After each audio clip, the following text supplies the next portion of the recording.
दोस्तों आज के इस शानदार वीडियो में आपका स्वागत है। दोस्तों कल की डेट में एक ऐतिहासिक घटना हुई है जिसको लेकर बना है आज का सबसे पहला प्रश्न।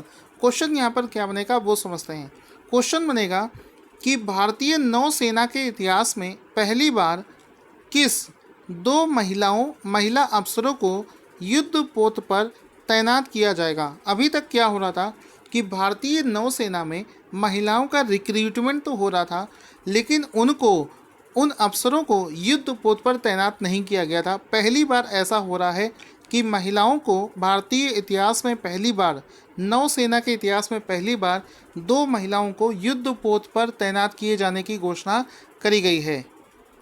इन दोनों का नाम एग्जाम में आपसे पूछा जा सकता है। पहले का नाम है कुमुदनी त्यागी और दूसरे का नाम है रीति सिंह। तो दोनों को आप लोग याद रखेंगे। पहले का नाम है कुमुदनी त्यागी और दूसरे का नाम है रीति सिंह, जिसके बारे में यहाँ पर बात हो रही है। तो ऑप्शन नंबर ए इसका राइट आंसर हो जाएगा। अब इसका एक फ़ोटो भी देख लेते हैं, यानी कि कुमुदनी त्यागी और रीति सिंह का फ़ोटो देख लेते हैं। यही वो दो ऑफिसर्स हैं, विमेन ऑफिसर्स हैं। ये ऑफिसर्स का आप फोटो देख सकते हैं जिनको हाल ही में यहाँ पर अपॉइंट किया गया है। अब इसको लेकर देखो क्वेश्चन क्या बन सकता है। यहाँ पर देखो न्यूज़ क्या बनी है। In a historic first, two women officers to be posted on Indian navy warship. Indian navy के वारशिप पर पहली बार किन्हीं दो महिलाओं को अपॉइंट किया गया है। एक का नाम है कुमुदनी त्यागी और दूसरे का नाम है रीति सिंह। ठीक है, इसको याद रखेंगे। अब इसी क्वेश्चन से लेकर जितने भी इम्पोर्टेंट पॉइंट्स बन सकते हैं उसको हम लोग याद करेंगे। पहली बार इनको अपॉइंट किया गया है, ये भी यहाँ पर लिखा है, दोनों का नाम लिखा है। इनको कौन सी पोस्ट पर यहाँ पर दिया गया है, इनको जो पोस्ट मिली है वो है एयरबोर्न टेक्नीशियन। एयरबोर्न टेक्नीशियन के पद पर इन दोनों को यहाँ पर चयन मिला है। चलते हैं अगले शानदार क्वेश्चन की तरफ। दोस्तों सितंबर 2020 में भारत और किस देश के बीच में 1960 में लागू की गई सिंधु जल संधि, इंडस वाटर ट्रीटी के 60 वर्ष पूरे हो गए हैं। तो आंसर हो जाएगा पाकिस्तान के साथ में ये ट्रीटी हुई थी। जब से भारत आज़ाद हुआ है 1947 से ये फाइट बराबर चल रही थी कि जो इंडस वैली है, जो ये सिंधु नदी है, इंडस वैली है, इंडस वैली जिसको सिंधु नदी बोलते हैं, इसका कुछ पोर्शन पाकिस्तान से होकर जाता है और कुछ पोर्शन इंडिया में होकर जाता है। तो जब से भारत और पाकिस्तान अलग अलग हुए थे तब से इस चीज़ को लेकर बराबर फाइट चल रही थी कि सिंधु नदी के वाटर को किस तरीके से डिस्ट्रीब्यूट किया जाए। तो बार बार जब इस चीज़ की प्रॉब्लम आ रही थी तो वर्ल्ड बैंक एक मीडिएटर की तरीके आया और उसने एक संधि करवाई थी जिसको सिंधु जल संधि के नाम से जानते हैं। और हाल ही में उस संधि ने अपने 60 वर्ष पूरे कर लिए हैं। 1960 में 19 सितंबर 1960 को साइन करी गई थी और इस बार 2020 में उसने पूरे 60 वर्ष पूरे कर लिए हैं। तो इसका आपको मैप भी दिखाऊंगा, उससे पहले आप देख लो कि भारत और पाकिस्तान का झंडा आपको दिख रहा होगा। इसमें लिखा है इंडस वाटर ट्रीटी, सिंधु जल समझौता, 60 years of Indus water treaty, यानी कि इसके 60 साल अभी पूरे हो चुके हैं। और इसमें आप लोग देखेंगे, इसमें बेसिकली जो सिंधु नदी है उसकी 6 सहायक नदियां हैं जिसका पानी भारत और पाकिस्तान दोनों में ही जाता है। तो ये जो 6 नदियां हैं कौन कौन सी हैं? सिंधु है, झेलम है, चिनाब है, रावी, व्यास और सतलज, इनका है। और इसका मैप आप देखेंगे तो जानेंगे। देखो ये भारत और पाकिस्तान का जो ऊपरी वाला हिस्सा है, हालांकि इस मैप में आप ये बस समझें कि भारत का मैप हम इतना मानते हैं, इसको हम भारत का मैप मानते हैं। तो इसमें देखो ये जो पोर्शन है इस सिंधु नदी का, ये पाकिस्तान से होकर जा रहा है। आगे चलकर इसको ये ऐसे आके अपने जम्मू कश्मीर में आ रहा है। इस तरीके से यहाँ पर देखो जम्मू कश्मीर की तरफ आ रहा है। तो पाकिस्तान हमेशा से बोलता रहा है कि वो जो ये सिंधु नदी का पानी है वो यहीं पर रोक देना चाहता है या नहीं भारत के साथ में शेयर करना चाहता है, जबकि इसका जो उद्गम स्थान है भारत में है। तो भारत भी इस पर अपना हक जमाता है। तो सिंधु नदी के पानी को डिवाइड करने के लिए समझौता हुआ था 60 साल पहले। इसके 60 साल पूरे हो चुके हैं। तो आई होप आपको समझ में आ गया होगा। उससे पहले आपको पता होना चाहिए कि इस नदी का जो कुछ हिस्सा है वो चीन और अफ़गानिस्तान में भी मिलता है। 19 सितंबर 1960 को ये विश्व बैंक की मध्यस्थता से भारत और पाकिस्तान के बीच में ये सिंधु जल संधि समझौता हुआ था, ये भी आपको पता होना चाहिए। आई होप आपको अच्छे से समझ में आ गया होगा। दोस्तों, महात्मा गांधी की जयंती यानी कि 2 अक्टूबर आने वाली है। सितंबर का महीना चल रहा है और 2 अक्टूबर जो आने वाला है, तो गांधी जयंती के अवसर पर ये जो प्रोग्राम ऑर्गेनाइज किया जाएगा इसका नाम रहेगा वैभव। तो इसका वैभव नाम है और इसको देखो क्वेश्चन क्या बन सकता है वो समझते हैं। क्वेश्चन यहाँ पर दोस्तों बनेगा, किस महापुरुष की जयंती के अवसर पर भारतीय प्रधानमंत्री वैभव शिखर सम्मेलन का उद्घाटन करेंगे। तो 2 अक्टूबर के अवसर पर किसकी जयंती होती है, सभी को पता है, महात्मा गांधी। इसका राइट आंसर हो जाएगा कि 2 अक्टूबर 2020 के दिन यानी कि महात्मा गांधी की जयंती के अवसर पर भारतीय प्रधानमंत्री वैभव शिखर सम्मेलन का उद्घाटन करेंगे। इसमें आप देख सकते हैं उस बैनर को जिसमें कि लिखा है कि वैभव नाम से एक सम्मेलन है जिसमें to be inaugurated by honourable prime minister on 2 October 2020।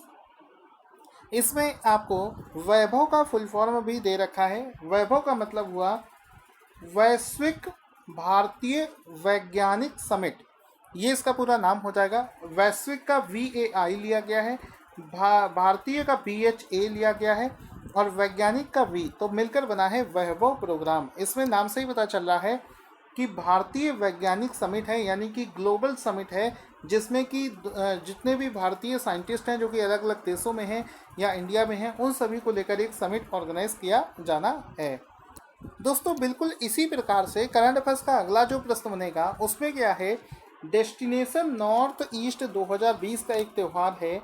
इसका नाम देखो, डेस्टिनेशन नॉर्थ ईस्ट 2020 त्यौहार जो है के लिए किसने एक लोगो और उसका एक गाना हाल ही में लॉन्च किया है। तो आंसर हो जाएगा केंद्रीय मंत्री जितेंद्र सिंह के द्वारा। डेस्टिनेशन नॉर्थ ईस्ट नाम से एक प्रोग्राम है, एक त्यौहार है, उसका एक नया लोगो लॉन्च किया गया है और एक नया गाना उसके लिए लॉन्च किया गया है।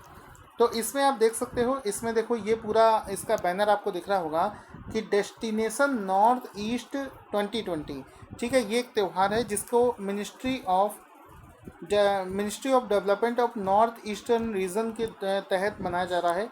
इसमें लिखा है home minister Amit Shah to inaugurate. आप कहोगे सर आपने होम मिनिस्टर का नाम तो लिया नहीं है, आपने तो बोला जितेंद्र सिंह, इसका राइट आंसर होगा। तो क्वेश्चन में मैंने आपको करवाया है कि इसका एक नया लोगो और एक गाना वो लॉन्च किया है जितेंद्र सिंह के द्वारा, क्योंकि 27 सितंबर को इस प्रोग्राम को लॉन्च करने आ रहे हैं भारत के होम मिनिस्टर अमित शाह जी।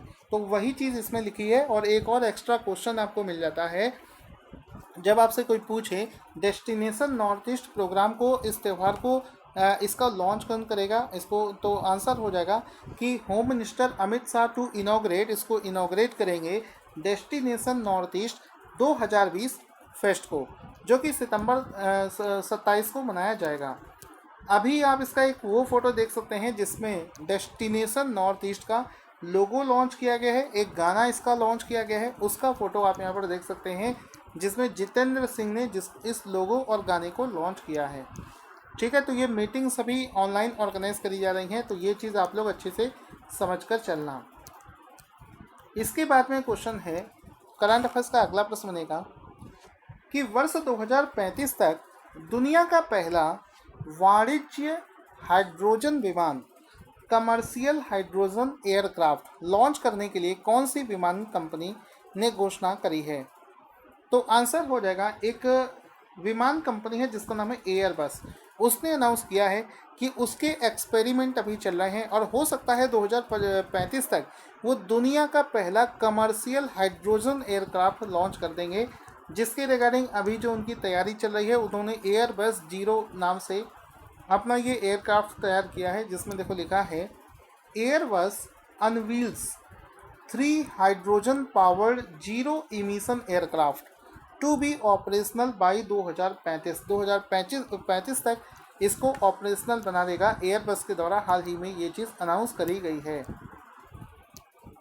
अगला शानदार क्वेश्चन बनता है कि हाल ही में 45वें टोरंटो इंटरनेशनल फिल्म फेस्टिवल में किस भारतीय फिल्म को एम्पलीफाई अवार्ड प्रदान किया गया है। तो आंसर हो जाएगा भारत की एक फिल्म है जिसका नाम है द डिसिप्लिन। द डिसिप्लिन को एम्पलीफाई अवार्ड दिया गया है कहाँ पर? 45वें टोरंटो इंटरनेशनल फिल्म फेस्टिवल के दौरान। इस फिल्म फेस्टिवल का TIFF का कौन सा संस्करण इस बार मनाया गया है? तो 45वां संस्करण इसका हाल ही में मनाया गया है। द डिसिप्लिन का पोस्टर आप देख सकते हैं, ये है द डिसिप्लिन मूवी का पोस्टर, जिसको TIFF में इस अवार्ड से सम्मानित किया गया है। और द डिसिप्लिन किसके द्वारा बनाई गई है? ये जो मूवी है ये चैतन्य तामहाने के द्वारा इस मूवी को बनाया गया है। तो इसके जो डायरेक्टर हैं वो हैं चैतन्य तमहाने, जिसका की फ़ोटो भी आप यहाँ पर दिख रहा होगा, जिसको ही एम्पलीफाई वॉइस अवार्ड के रूप में सम्मानित किया गया है। दोस्तों, टाइम मैगज़ीन के बारे में आप सभी लोग बहुत अच्छे से जानते हैं। Time magazine 100 most influential people 2020 की लिस्ट में निम्नलिखित में से किसे शामिल नहीं किया गया है? तो आंसर हो जाएगा कि इसमें अक्षय कुमार को शामिल नहीं किया गया है। तो इस क्वेश्चन से आपको ये भी सीखने को मिलेगा कि कौन कौन से लोगों को टाइम्स 100 की लिस्ट में शामिल किया गया है भारत की तरफ से। तो बिल्किस बानो, ऊपर से चलते हैं, आयुष्मान खुराना को आप जानते हैं, इनको शामिल किया गया है। नरेंद्र मोदी जी को शामिल किया गया है। बिल्किस बानो को भी शामिल किया गया है। अक्षय कुमार को इसमें शामिल नहीं किया गया है। अब इसमें हम लोग जानेंगे ये बिल्किस बानो कौन है। तो जब CAA का प्रोटेस्ट चल रहा था तो ये जो बिल्किस बानो हैं, इनका फ़ोटो आप यहाँ पर देख सकते हैं। तो बिल्किस बानो क्या हैं? CAA का जो दिल्ली के शाहीन बाग पर जो आंदोलन चल रहा था उसका चेहरा बनी थी 82 साल की बिल्किस बानो। उनको इस मैगज़ीन के टॉप 100 प्रभावशाली लोगों में शामिल किया गया है। करंट अफेयर्स के अगले क्वेश्चन में क्या है? किस म्यूचुअल फंड ने निश्चित आय उत्पादों में निवेश के लाभों के बारे में निवेशकों को अधिक जागरूक बनाने के लिए SIP इन फिक्स्ड इनकम अभियान की शुरुआत करी है? तो आंसर हो जाएगा IDFC म्यूचुअल फंड के द्वारा इस स्कीम को लॉन्च किया गया है, जिसने कि एक अभियान की शुरुआत करी है जिसका नाम है SIP in fixed income. SIP का फुल फॉर्म होता है, आप सभी को मैं बता चुका हूँ, SIP का मतलब सिस्टमैटिक इन्वेस्टमेंट प्लान। इसमें छोटे छोटे अमाउंट में आपसे पैसा लिया जाता है जो कि आपका निवेश किया जाता है। तो IDFC म्यूचुअल फंड ने इस स्कीम को हाल ही में जारी किया है।